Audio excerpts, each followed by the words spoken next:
சத்தியமாக சொல்கிறேன், இந்த விஷயம் பேசுகிறதுனால கண்டிப்பாக என்னை நீங்கள் முத்திரை குத்த தான் போகிறீங்க. அதை பற்றி ஐ டோன்ட் கேர். இருந்தாலும் நான் சொல்ல வேண்டியது என்னோடய கடமை.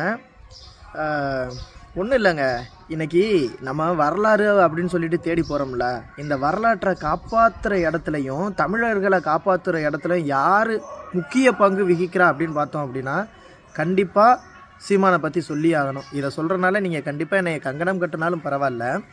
ஆனால் உண்மையை கண்டிப்பாக சொல்கிறேன், அணை போட்டு தடுக்க முடியாது. உண்மை கண்டிப்பாக ஒரு நாள் வெளிச்சத்துக்கு வந்தே தான் ஆகும். ஏன்னா அரிட்டாப்பட்டி இன்றைக்கி இருக்குது அப்படின்னா அதற்கு முழு காரணம் சீமான் மட்டும்தான்.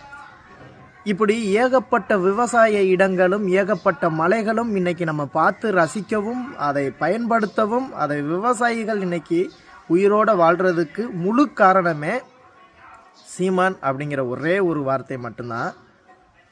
இல்லை அப்படின்னா அவ்வளோதான், பார்த்துக்குங்க.